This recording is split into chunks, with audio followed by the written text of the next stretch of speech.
Okay, before we go into finishing some more of the flowers and the grasses, I want to go back. Now that we've laid in our flowers, we can see where we need to do some extra darks on our trees. Some of the trees have lightened a little bit as they set up. So just taking a little bit of my ultramarine blue and overstroking just a touch in the core of the little bit of these plants. I called them trees, but they're actually flowers, just taller flowers. Just adding a few extra touches. You don't have to do a lot, but sometimes the ultramarine blue goes on very transparent. So you'll know better. If you got enough on the first time, great. Don't do a second coat.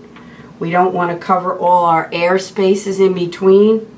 I also use this technique. Sometimes I don't get a separation in a petal.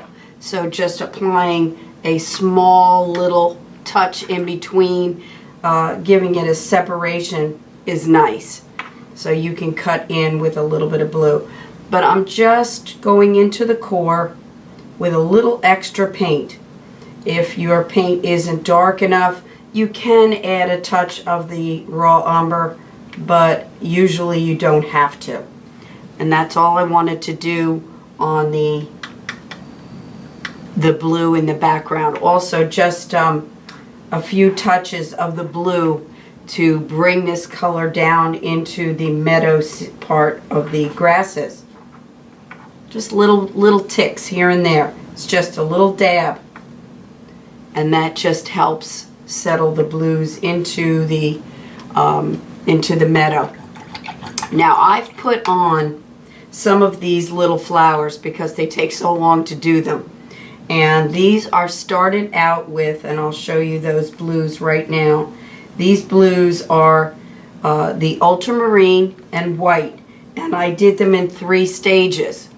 I stroked on the ultramarine and white a medium blue first. And they are, I'll go over a couple so you can see, or I can add a few. There's so many needed. Just a dab or 2. I go in groups of maybe 3 strokes, 5 strokes, and you just put on a little dab. Try not to get too much form. They are more of color placement than exact little petals. So you'll put on the medium, then you can pick up your pure ultramarine blue and throw in a dark dab. And if you need a little highlight in some of the lighter areas, you can just pick up a little bit of white, and that would be all I would do. And I have a lot of filler down in here. It doesn't take you long to do. It's not difficult. It's just lots of little dabs. And I use 3 tones. Ultramarine and white for the medium, and then add more white or pure white for a few little accent highlights. I don't like to do too much pure white because then it'll take the attention off of the daisies. And I wanted to talk about the daisies.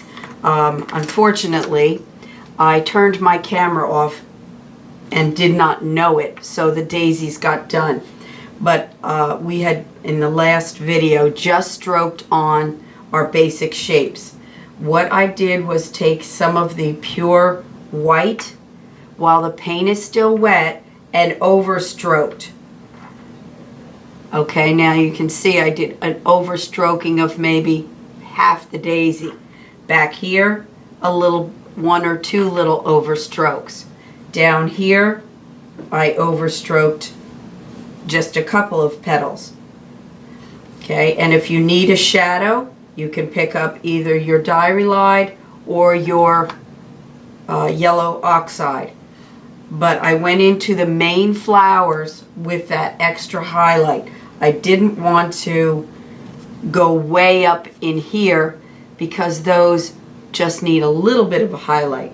And that would be your Hansa yellow and a little white, just an edge or two to give a little perk, not much. And that's all I'm going to do up there. I leave most of those darker. So accents and tints are placed as an overstroke, and in some areas they're brighter. I want it in here to appear a little bit brighter because this is where I want to capture the viewer's attention. Okay. You'll notice I also started putting in some line work. I use a round brush, maybe a number 4 round, and I use a liner. This is my quill liner. I have a number 3, and I take the pine green and I start pulling some little upward strokes. Now I've put a few in here already. Occasionally I will do a bold leaf. Okay, there's one down here. There's a couple. This area in here I tried to concentrate my greens a little bit heavier, a little bit more. And after I put the stroke in, I just dab it with my finger a little if it's too pronounced. Using the liner up here to give myself some stems. That is always a good thing to use the liner for. If I put a stem in and it's too dark, you can always pick up just a little bit of your yellow into the green. I'll show you what I mean. Just picking up a little yellow, and you can throw a little highlight next to it so you can see it. And that could be done in the highlight area. I've scratched a few. This is kind of fun to do. Just here and there. While the paint is wet, if you take the back of your liner and just scratch the canvas, it's still a little bit wet, you can pull a few little sparkle highlights. Now, I didn't want to do a lot, but I threw a couple of them in there so you could see what I mean by scratching.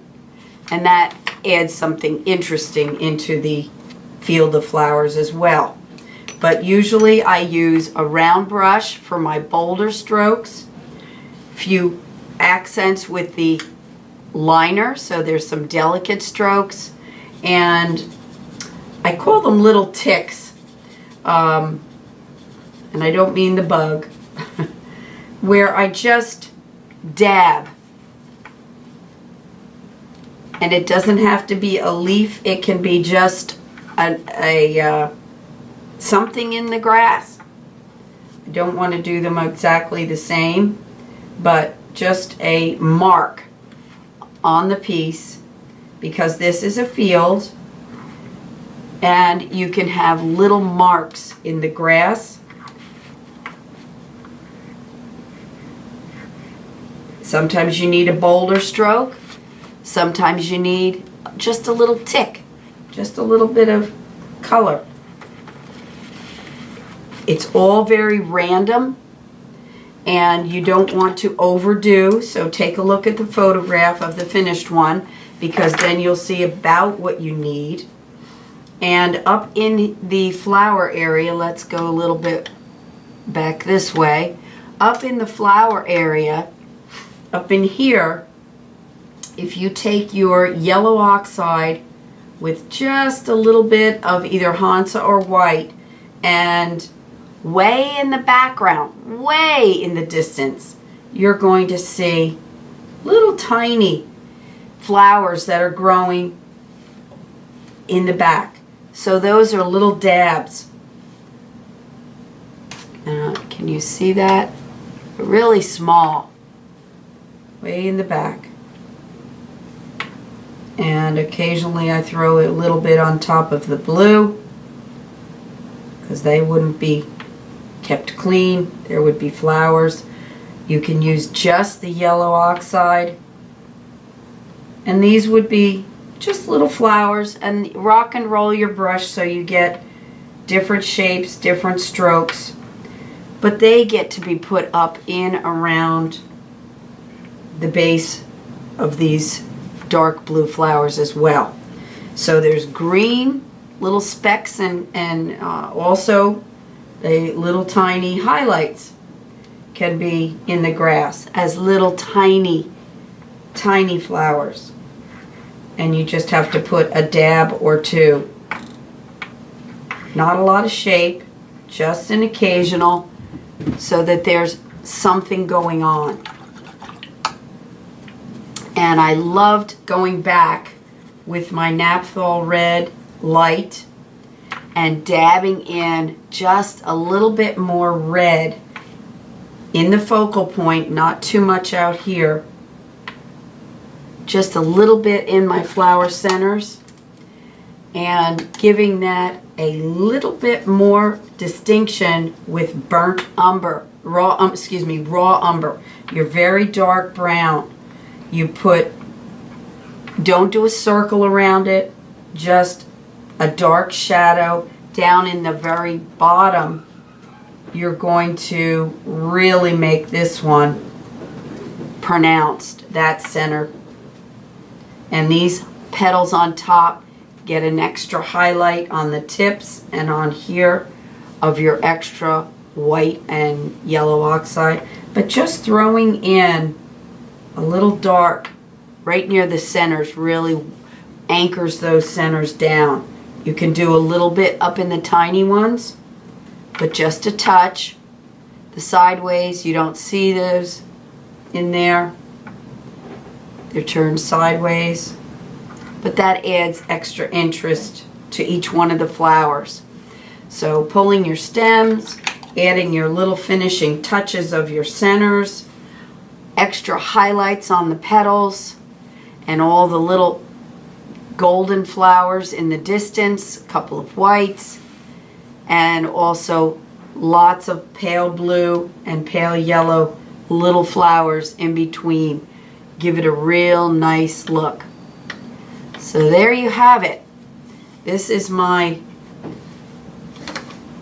Daisy Meadow flowers, and I hope you enjoyed it. If you have any questions, please send me an email or pick up the phone and call me. I'd love to talk to all of you. I would like to hear how you're enjoying things. If you have videos that you like better than others, I'd like to hear that too. And if there's something you haven't seen and you would like me to paint it, I really want to hear about that, because I might be missing something that you'd like to learn about. And so I'll study it, and if I don't know how to do it, I'll make sure I figure out how to do it so we can share it together with everyone. So please get in touch with me. If you've finished your first year videos and you're signing up for the second year, remember, all of the videos will always remain online. So for the second year, instead of getting 12 videos, you'll have 24. And then the third year, you'll have 36. They're always going to be up there. They're not going to disappear. So you will have quite a vast library of videos. So share this with your friends, and I hope to talk to you soon. And please enjoy your painting. This is an artistic journey that we go through, and I'm loving it. There's so many things I'd like to share with you. I wish I could do a video every day. But my house still needs to be painted and all the work done at this new house. So I'm in between a roller and a paintbrush, a detail brush. So hope to talk to you soon. And if you're in the area, stop in and see us at our new studio. Take care now. Bye-bye.